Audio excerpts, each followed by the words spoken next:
Thank you all for coming today, spending some time with CalMatters in our commentary section. My name is Yousef Baig. I'm the California Voices editor. I oversee our opinion journalism here, and really excited today to tell you guys a bit about what we're doing, and more specifically, how to craft a competitive op-ed submission under our new strategy and our new mission that we are aptly calling California Voices. With that, there's my information. An email if you need to reach out anytime, please do. And now we'll just kind of go through a quick rundown of the agenda today. We're going to spend some time talking about what California Voices is, and kind of the mission and inspiration behind it. And then we'll go into some of the changes that are coming to our guest commentary section. That's our op-eds and stuff that folks submit to us or we solicit to cover issues around California. And then we'll share some insights and tips to how to sharpen your submission, how to make it really competitive, and how to align it better with some of the things that we're trying to accomplish here to improve the discourse around policy discussions and issues in California. And then we'll do some Q&A at the end. Our associate events producer, Evelyn Chavez, is co-piloting with me on this today. So she's going to be managing our Q&A. So if you check on your Zoom window, there's a little button on the bar that's for Q&A, so you can drop questions in there, and that's how we'll use the question and answer time later in the presentation. So with that, the big question, what is California Voices? And so for us, this is a new mission around our commentary section. When CalMatters was created 8 years ago, the idea to create a forum was really important to the founders. And so with that, we just kind of launched into opinion without necessarily writing or specifying what we wanted it to look like. We just wanted there to be a discussion space for California politics, for California issues, for the things that are going on in people's lives on a daily basis. California Voices is an attempt to articulate a strategy around that. And so I'm going to share our mission statement, and this is kind of what we're using to frame everything we're doing around commentary going forward. California Voices, and I'll just read this quickly. It aims to broaden our understanding of California by convening discussions and fostering dialogue that advances solutions. We will spotlight the voices of those directly impacted by policy or its absence, and are a forum for guest commentaries, staff columns, and contributors. And so the idea is to really open up the commentary space to folks who traditionally haven't been in op-ed pages or in some of these spaces where a lot of the discussion and discourse has historically taken place. So to kind of bring you some context as to why and what's informing this, it's no secret that the newspaper industry is shrinking, and Californians need a robust forum to discuss topics and issues that matter in their lives. Legacy News, our partners around the state, have increasingly less resources to put into the opinion section. They have columnists, they have contributors, but often what gets cut in a lot of those conversations are, the folks who can have an opportunity to submit something, to write in, readers, people who are actively engaging with their newspapers or with the news coverage, and maybe don't necessarily have the platform to get published or have that opportunity to get their perspective out there to a wider audience. And so CalMatters has been, we've done that as well. Our space is historically offered to political leaders, to academics, to intellectuals, to folks that have the clout, the access, the ability to hire a PR firm or advocacy group to help get that message out there. But what hasn't always been there is an opportunity for folks who don't have that to get published. So the idea behind this, and it's not new, a lot of opinion sections around the country are thinking about how do we maximize the opportunity for folks who haven't been a part of the conversation to now have an entry point in. And so this is our attempt to do something similar to that. The idea is that people with lived experience on issues are more relatable, they're more compelling, and they're often more persuasive. We are more inclined to connect with an argument, to a perspective that is from someone that maybe doesn't have an agenda or a stated mission, but really just wants to raise awareness about an issue that matters to their daily life. And so we want to try and get into that space a bit more and give them an opportunity to have what they think, what they feel, what they're experiencing raised to a larger and broader audience. So obviously, you don't have a robust forum unless everyone is invited. And so what this extra emphasis on people with firsthand experience means is that it's not going to unilaterally mean folks who have traditionally had more clout, more access in conversations to not have a say. Everyone is still welcome. What this strategy around firsthand experiences really means is that we're just giving greater emphasis to folks who maybe haven't had that traditionally in the past. And so I'll get into a little bit about sort of what that looks like. But again, the idea is to really focus on and emphasize people who are directly on the ground, who are can provide that firsthand experience and perspective and help them sort of have that opportunity to raise what they see, what they're encountering on a broader scale. So this is just kind of a collection of some of the artists that we have published that kind of fit into that mission. And I'll just kind of like, just to kind of give a better sense of what this looks like in practice. When we're talking about flood recovery in the Central Valley, we're hearing from a affected resident who has had damage and been displaced from their home. When we're talking about police accountability or the Attorney General's agenda, we're hearing from a parent of a victim of police violence. If we're talking about the cancel of the salmon fishing season, it's a fisher who has suddenly been affected for the third time in just a handful of years. When we're talking about bus service to school that might affect how a foster child gets to campus on a daily basis, we're hearing from someone who grew up in that system. An undocumented student who's trying to figure out how to navigate financial aid. We hear from an undocumented student, from someone who's dealing with how to report sexual assault on campus. We hear from a victim, someone who's trying to raise awareness about prison reform for solitary confinement. It's someone who's actually lived in solitary confinement in a California prison. When it's about Black maternal issues and care and access, we hear from a Black mother who's actually experienced this. When it's pharmacy regulations that could affect an ability for a pharmacist to compound medicine flavoring for kids, you hear from a pharmacist who's worried about what those regulations will do.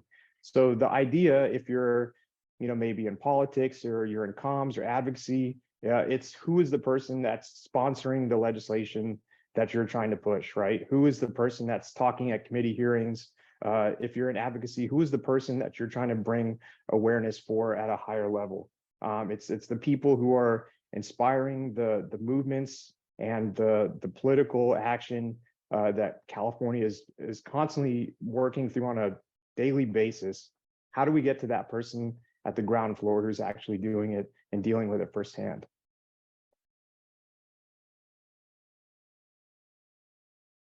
So one thing I really want to spotlight too is something we rolled out last week. And this is a new project we're testing with commentary. And it's just to spotlight single issues with a variety of perspectives that encompass kind of what's going on. So the first one we did was on homelessness. And we got pieces from people from around the issue to highlight kind of what they're seeing, what they're facing, what are the solutions, and what are the barriers to achieving them, and just make it so it's accessible in one place so that, if someone maybe didn't have an understanding of what was going on with homelessness in California, they could come here, they could spend a little time, and they could leave with a much more comprehensive understanding about sort of what are the areas of consensus and what are the areas of disconnect, and how do we sort of think about the ways to bring those two things together so we can actually move an issue or conversation forward. And so we're thinking about other topics, other issues like this that we can spotlight. So, if you have questions, suggestions, thoughts about maybe where would be a good place or good issue to put some time and investment into, please reach out, let us know. This is what we're hoping to do more of, just to kind of bring some of that kind of well-rounded perspective around commentary in one place together. So to go through like just some of the submission tips, and I will say too, I know I'm sure folks are taking notes and stuff like that. After this event, we'll share a one-pager that'll have a bunch of this information, the tips, insights, stuff like that. So, so while you might be taking notes today, there will be some of this material coming to you afterwards. So don't feel like you have to stress out and get it all in. I would really want folks to pay attention for this hour. But so some of the things that we're looking for on submissions that I think are just always helpful when people are thinking about this, use your access and convey what the average Californian might not know or see. I think, with issues and conversations around California, there's a lot of people who maybe don't have the insights and level of access that someone who works in communications or advocacy or who's a prospective writer and maybe just thinking about these things or exploring it, investigating it on their own. It's always important to kind of bring someone to the world that you're inhabiting at that moment. And so use that access, convey that. That's the thing that will be the most compelling to a reader who maybe is far from an issue or maybe only knows of it from a theoretical sense. This is an opportunity to kind of make it more tangible for them. So that's always something to think about when you're framing your op-ed or something you're writing. And then, one thing that I see a lot are kind of repetitive formats and structures, right? Like there's this introduction paragraph that's like, here's the issue, here's the stake, and here's why.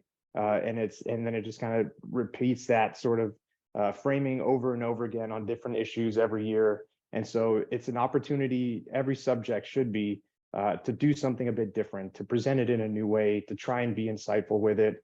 And so I often tell people to think and act like a journalist, right? Like we, are going to an issue every single day and trying to find a different way to present it or a different layer to peel back. And so you want to grab someone's attention by sort of thinking a bit more like a journalist, as someone who is documenting and conveying information for folks. And then a big thing too is to think about your audience when you're writing.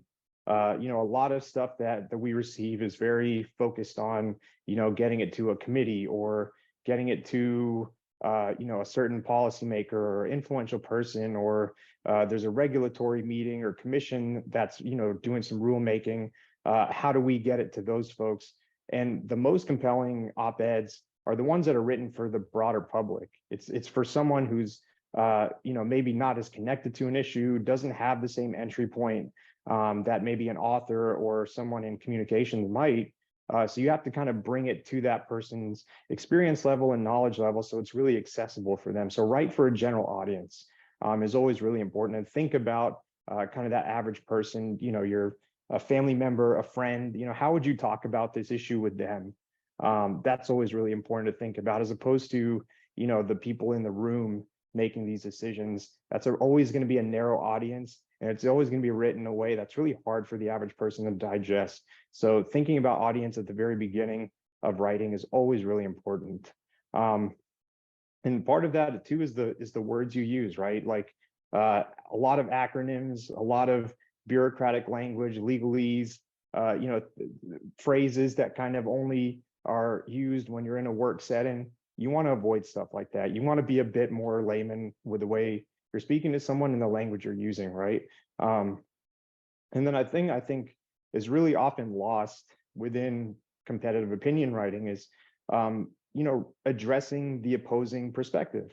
I think readers will find something is more authentic when they know kind of the whole picture after reading one thing, and then you're persuading them towards the perspective you feel is best, right? Or the one you're advocating for.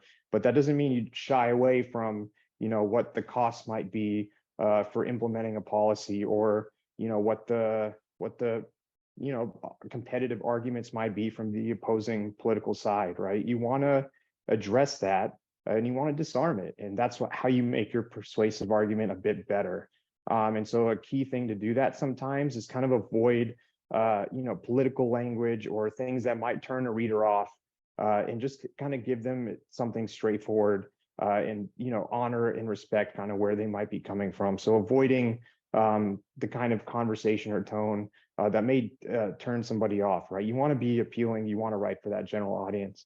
And then when it comes to actually the structure, you want to make your strongest points out of the gate. You don't want to do a long build up to the big point at the end. You want to make it pretty early on, and you want to sink it into someone's mind, and then you want to just kind of reinforce it with different, whether it's data, whether it's quotes from people, research, other perspectives that can add and strengthen that argument.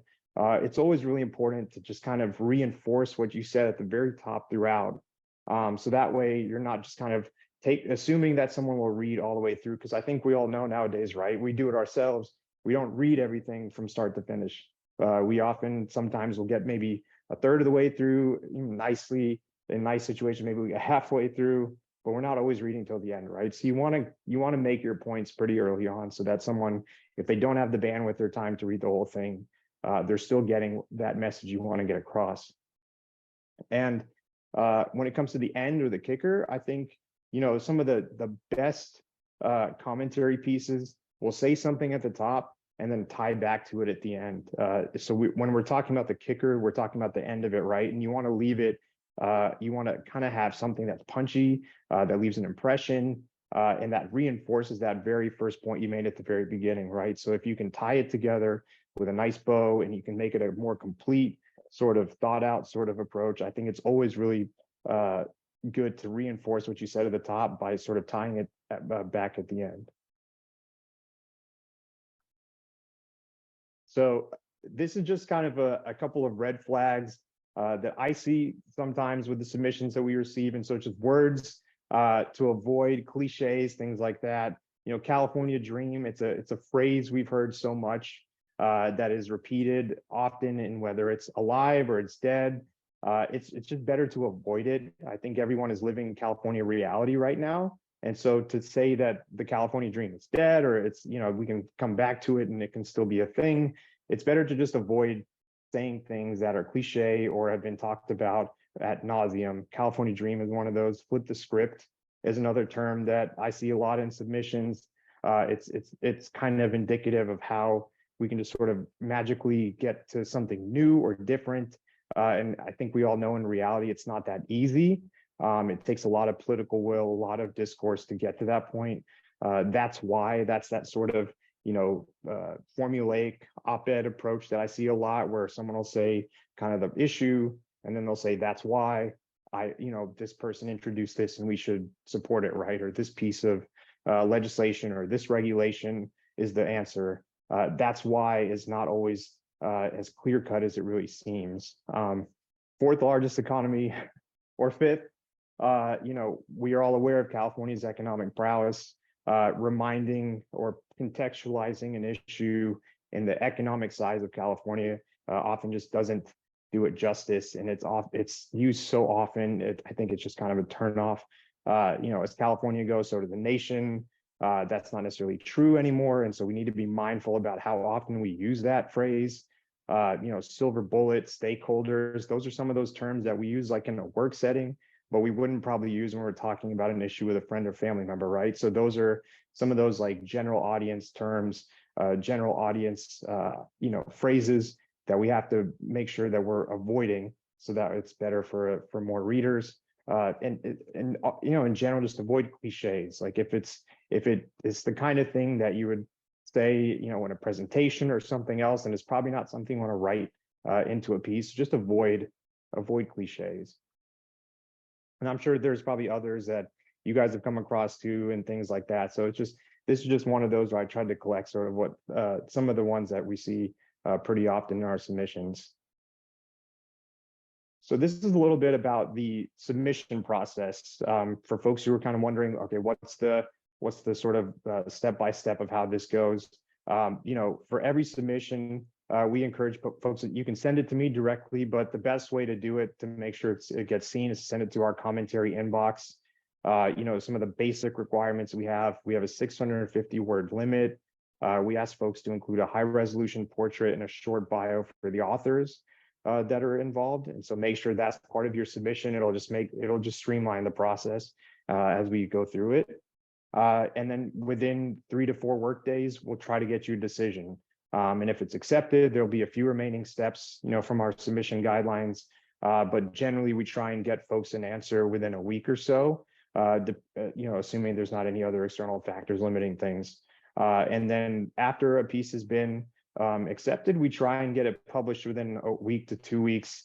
And again, depending on various factors, timing wise, other stuff, sometimes there'll be periods in the calendar where, there's a lot of submissions coming in. There's a lot of things that people are trying to get published. And so just trying to juggle all the different time sensitivities that people will have with certain pieces, that could obviously impact whether or when something gets published. If something you're writing about is maybe less time sensitive, that could always be a factor in whether it gets published right away. And then obviously through the editing process, the fact checking that follows, there may be some back and forth as well. So that can impact whether something can be published right away or whether it'll take maybe a little bit longer to finally get it onto the page and published by CalMatters. And then this is just a little bit of other advice to share with folks. One thing I tell people is don't wait till the last minute to send something. I've received submissions from people who have been like, hey, this is coming up in 2 days, or this is coming up tomorrow. Can you publish it? It's not realistic or possible for us to be able to go through the process of reviewing, of fact checking, of editing, getting all the necessary materials, and then publishing it in that short of a timeline.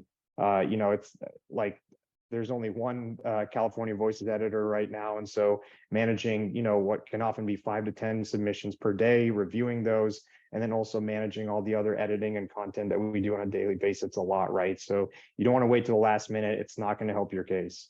And then, sometimes a public campaign timeline isn't the best timeline for the public. It's one of those things where, a lot of times folks will be thinking about, okay, we have a piece of legislation or an issue that has a certain timeline in the legislature, or, we'll go to a certain committee at this point. And so you kind of want to, drop it in right before a big decision point or a big moment in the process. But often, what happens with that is a lot of people are thinking the same thing. A lot of people are thinking about, okay, our issue is also going up in this committee, or also is going to the floor on this day or this week. And so it just makes it a lot more competitive for that timing, but it also just makes it a lot more crowded. And so sometimes if you want to just get an issue out there or an idea to the public, maybe thinking about it in sort of a legislative timeline isn't always the best way to think about it. Sometimes you just might want to hit folks before the season starts, or at a different time in the calendar, because there just might be more opportunities to get that perspective or that voice heard. So that's something always to think about, is like, not everyone operates on the same timeline as a legislative calendar. And then use your follow-up capital wisely. There will be people who will email me every single day checking on a submission. And like I said, there's only just one California Voices editor. We are a very small team at the moment. And so like when you're checking up, please be mindful that there are other people who are also being considered at the same time. And there's other constraints as to why you may not have received a decision yet, or may not have seen the piece published yet. And so just patience is always preferred, and just check in after maybe 3 days or so if you haven't heard anything back, just to make sure that it's being seen and it's being reviewed, and you can find out where it is in the process. And this is more just in sort of general, CalMatters, we want to be a resource. We think about ourselves that way for the broader public and discourse in California. And so if you have an idea that you want to workshop, or you're thinking about, hey, what is the best way to get this idea out there? Who might be the best author? Who would be how should we sort of approach this issue? I'm happy to workshop an idea with you and offer insights that are specific to whatever you're working on or whatever you're thinking about, and see what can make it a really competitive pitch, what'll make it a good submission, how to maybe frame what you're writing, things like that. I want to be a resource for folks in California. The idea is to make this a more accessible space, to make it more opportunistic for folks. And so if there's ever a desire to have some help or get some of this built up before it gets to the pitch stage or submitted, just reach out. Happy to have a conversation, talk about these things. If it will make my job easier if your submission is stronger, and it'll be a really good opportunity for everybody. So happy to workshop ideas with folks if there's ever something that you want to get a little bit more detail about or a bit more understanding about. We are not a black box. We want to be open-minded and supportive of everyone. So just wanted to now kick it to questions. So just a reminder for folks, we have the question and answer feature So please, if you have a question, drop it in there. We'll try to get to as many as we can. Have about a half hour remaining on the clock. So this is an opportunity to get some of this stuff answered. Good chance if you're thinking about it, other folks might be too. So please use that. So the first one is, can pieces just be narrative, informative, but not necessarily with action items or connecting to policy, or are they stronger with action requests? That's a really good question. I think a call to action is always important when you're writing an op-ed. I think there has to be something you want to offer the public, but that also doesn't mean that a narrative or informative piece won't be a strong candidate either. And so this is me kind of saying, I think it kind of depends on the piece, right? If it's an issue where you're trying to raise awareness about a piece of legislation or a decision coming before a governing body, or maybe there's something happening in a community that needs a bit more awareness, a call to action is usually probably a good idea because it'll point folks towards something that needs that attention, right? Whereas if you're just trying to increase the enlightenment around an issue in the community or around the state, I think narrative and informative pieces are really good. Those are often the most read and the most interesting. And so I think when you can just kind of explain ideas to folks, I think those are also competitive as well. So I think it really just kind of depends. But that's a really good question. So how many is too many for multiple authors? So we have a 2-author limit. And this is just kind of a quirk of our content management system, but is also, I think, just good general practice journalistically and ethically to have just 2 authors. Sometimes I think, there can be way too many people involved, or for a reader, it can seem like there's too much happening with a piece. Just having 2 authors, I think, is kind of just good journalistic practice and just good for readers to not have too many people. If there is 3 people involved, one way we can work around that is kind of feature 2 in the byline and then add like a contributor line at the very end. So there are some options for that, but I think general practice, 2 authors is pretty good. So do you have a limit on the number of accepted submissions from one person, organization within a certain time period? That's a good question. The general rule is like you want to have at least like 2 to 3 months between bylines from someone. We don't have a limit, but it will affect the competitiveness of a submission. If someone has maybe written something and we have published it within the last month or the last 6 weeks, we do want to be, a forum for as many people as possible. And so part of that consideration when people are submitting multiple things in short windows of time is that it might take away an opportunity for someone else, right? And so I think, generally, if you think about it, it's 2 months is about kind of what I would say for one person, one organization. And, just to kind of give you an insight as well about sort of our daily rhythm with publishing, we do publish about 5 to 6 guest pieces per week. And then that's in addition to Dan Walters, who runs 4 times a week, and our contributors who are once or twice a week. So if you do the math, it's like 5 to 6 op-eds a week that we're publishing over the course of the year. So that can kind of affect, how many people will publish from one organization or one author. Okay, and who owns the commentary? Can the author resubmit it to other, especially? So we do have, so this is a good question. We have an exclusivity requirement for our op-ed submission. So after we accept a piece, that usually means that it's not been published elsewhere, and that's kind of a baseline requirement for accepting it. And then once we publish it, we do distribute it to our we have 270 media partners around the state. And so we submit it to newspapers, radio stations, TV affiliates, nonprofit newsrooms all across California. And so if you guys want to pitch it to one of them, if there's a local audience you want to reach, I'm happy to help you get in touch with the op-ed editor for that local outlet. Oftentimes there usually shouldn't be too hard to reach, but if there's someone specific you want to get it to, there's no problem like pitching it to them after we published it. By then they might have already been aware of it because we've already distributed it to those partners at some point. But yes, there is like a bare minimum exclusivity requirement with everything we publish. And I guess similar to that, another question here about partnerships with other publications and how will commentary work with them? Will the commentary be shared? Do you push it out? Do they ask for pieces? They run like them. So everything we publish is distributed via email to all the opinion editors across the state. And so it's a list that we're actively updating and making sure that every news outlet we have a contact for if they do have an opinion section. And so multiple times a week, the person who oversees partnerships for us will craft an email with all the materials in it and information and send it to them. And so that'll be one way they're just kind of kept in the loop about it. Some places will check in with us, ask like, hey, are you running something on this? That's a little bit more sparse, but generally we publish it and then we share it with them. And we send messages to all the opinion editors across the state a couple times a week. Okay, so if you publish a piece by a directly impacted person living in poverty, are you able to compensate that individual for the piece?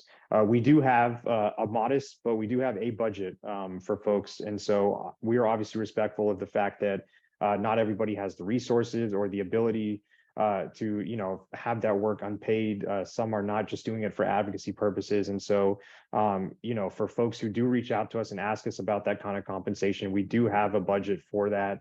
And so if there is someone who's in poverty or would like to be compensated, we do that, absolutely. Generally, the compensation is limited for like a by situation basis. And so in general, like op-eds that are just for pure advocacy purposes or from someone who maybe doesn't fit that profile, it's a bit of a different conversation. But if there is someone you're working with who doesn't have the ability to work for free like that, or doesn't have a salary and are doing this as a paid piece, that is something we absolutely provide. Do you keep a list of partners you share with? We do. I don't think that's something we can provide access to. But if you can reach out to me directly, if there's someone you are trying to reach or an outlet you would like to get in contact with, we can help you at least get in touch with them through our partner list. If there's an op-ed from an opponent on an issue, do you publish the other side simultaneously, or can there be a reaction, or is that best left to letters? That's a good question. And so we do publish pieces simultaneously on issues that are complex in nature like that. We've done that a lot this year on the state budget, on rooftop solar, on the salmon fishing season, on the healthcare wages legislation. We do it throughout the year, and the idea is that when we publish something, there's recirculation elements in there so folks can read the opposing viewpoint. And so we do offer them at the same time simultaneously. And if folks do have a reaction that they want to submit to something, if we don't publish two pieces together, we always try and make an effort to get that reaction published. We have a feature that we call reader reactions. That's kind of like CalMatters version of letter to the editors. And so that's an opportunity to get that counter viewpoint in. I'm sure there are folks on this call who we've even done that with most recently. And so there is always an opportunity to get that other perspective out there if we don't do it simultaneously. We always want to be balanced, always want to be fair to both sides. And that's something we always really strive for. So I appreciate that question. Okay. Do you accept pieces from candidates for office? It's a general rule of thumb is no, because when we do that, it often requires providing equal space to the other candidates in a race. What we always want to be mindful of is that we're not becoming a place for people running for office to share their agendas or elevate their platforms. That's not a journalistic or ethical, like responsible use of that space. But if there are pieces like that cover specific issues and maybe aren't meant to highlight this person's candidacy, there could be some opportunities there. But generally, we do want to avoid giving platforms to people running for office, just because that runs into kind of that ethical quandary that we have to be mindful of. Somebody asked earlier if you can elaborate on what workshopping a piece looks like. So it varies, right? It depends on sort of how developed the pitch is and sort of how much you kind of want to get from that exchange. If someone just reaches out with an idea and they're like, hey, we have this person who is trying to raise awareness about, let's say like homelessness encampments in their community, right? Like, how do we address this? And so they reach out to us and they're saying like, this is the author, this is the issue we want to talk about. Like, what's your feedback on how to get a competitive submission out of this? I will try and sort of provide sort of like some key questions and points that they can use to sort of frame that piece, to think about sort of what are the things they want to say. To me, I kind of think about it as like if I was interviewing them for a story that I'm writing, what would be the questions I would ask them, right? And so I would try and just provide sort of these sort of items to address within that piece, and then maybe some advice on what are probably the best to structure at the top, what are the best to kind of reinforce that point, what are the best to kind of close it on. So that way it's almost like you get a bit of like a guideline or an outline on sort of how to think about it. But you know, it just is kind of depending on sort of what the issue is. If you have an author in mind, and sort of what are you looking to sort of say with your takeaway message on that piece. But I try and think about it as like, okay, I'm interviewing this person, and then what is the way I would sort of package that interview in a piece for them to relay the message they want to get across. Hopefully that answers that question. Do you have specific tips for initial pitch email, example key points in the body? I think it's as simple. There's no like structure or format for me that works with a pitch. I think it's just, can you sort of describe the angle, the timeline you're working on, the voice or the person that's writing the perspective, and then kind of what are the main sort of things you want to relay, right? So, you can be as granular and detailed and specific as you want, or you can just kind of hit me with sort of that, like, here's sort of the main 1 to 2 sentence summary of like what it is. And as long as it's like rich with detail and it's compelling, that'll usually get me to say like, yeah, let's go for it. Let's see what it looks like. But it's up to you. Let's see. Okay, so should we introduce who we are at the beginning of the piece to show credibility and give insider perspective? I think it kind of varies. Like, I think, we do have a box at the top of every piece that shows a person's bio, that shares kind of their professional details. And so often that will sort of provide that information for a reader to say, this is a person of credibility, this is their background, et cetera. And then I think what's always really important is to kind of reinforce that credibility and sort of the way you're writing that piece, right? Like, if you can provide an insight that maybe someone wouldn't have unless they were in that position, those are the kind of things you want to be articulating in the piece. You don't want to necessarily say something as blatant as,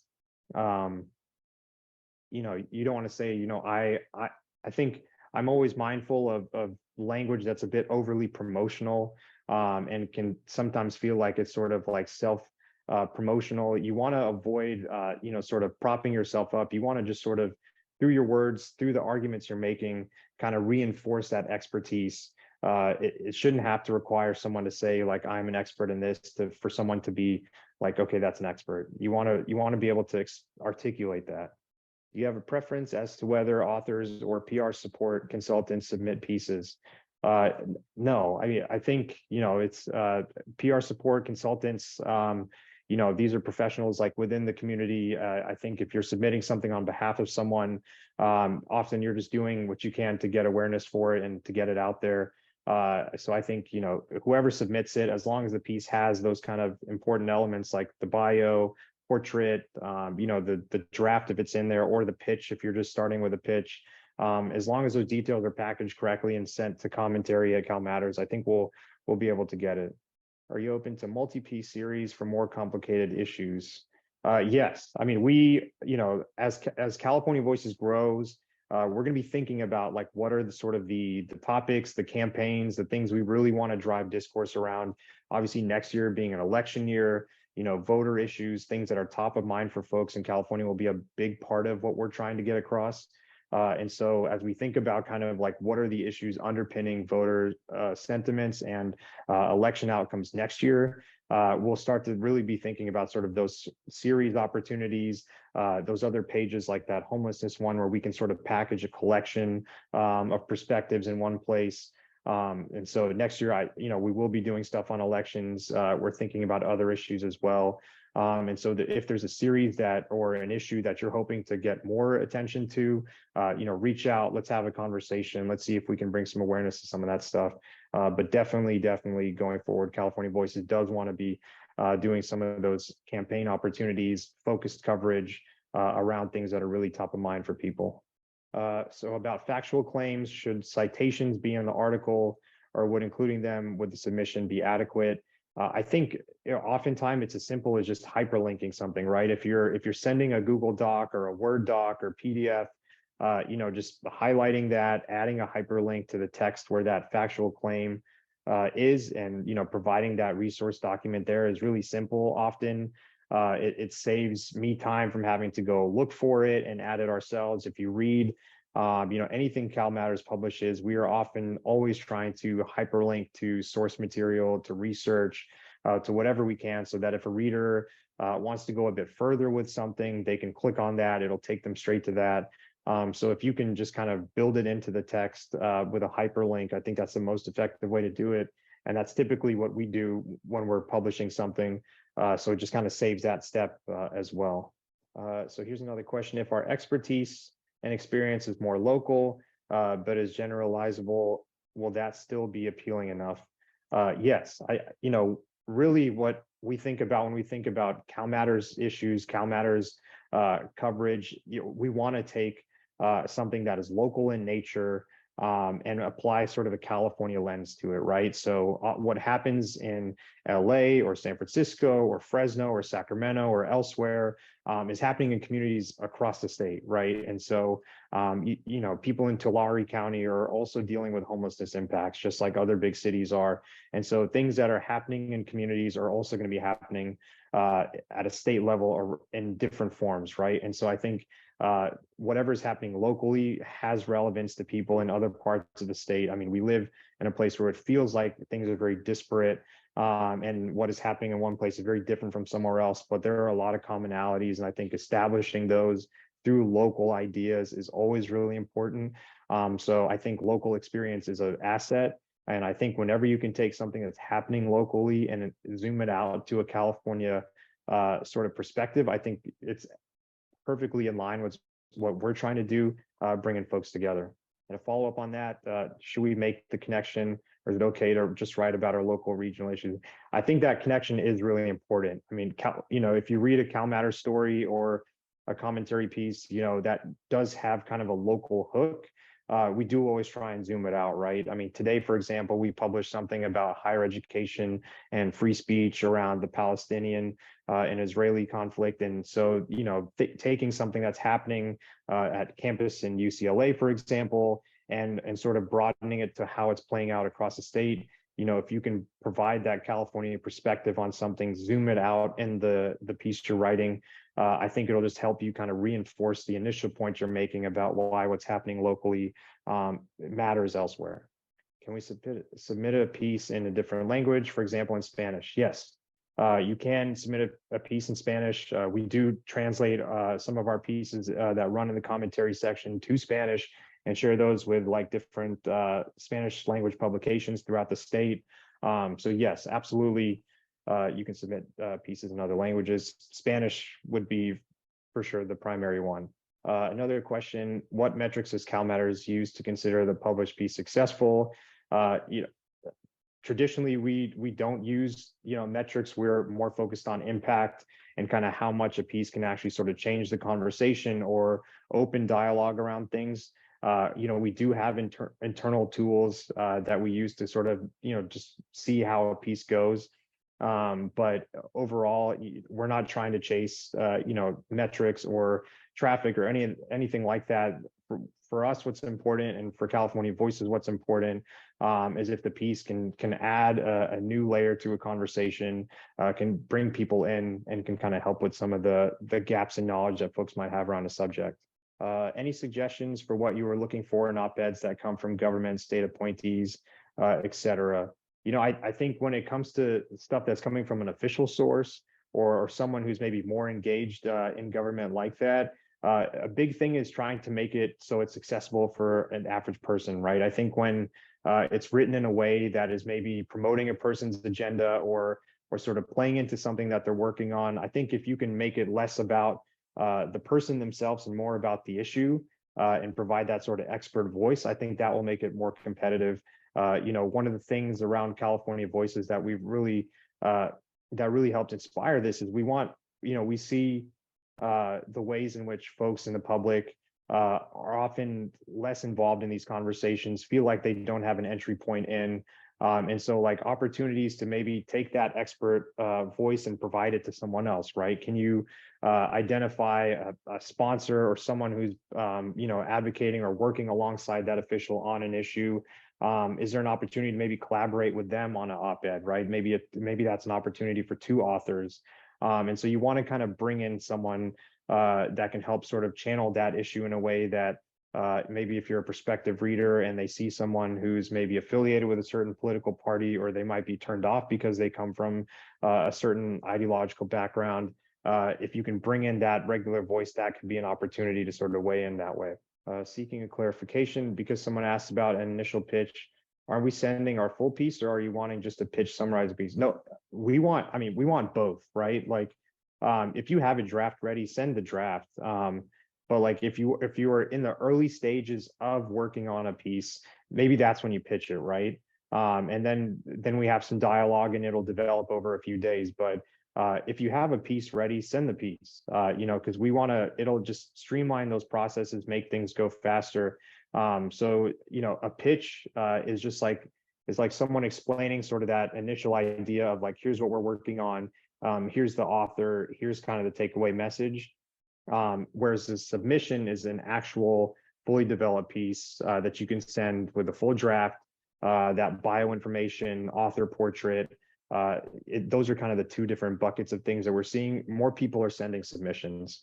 And so if you have something ready, don't hesitate to send it.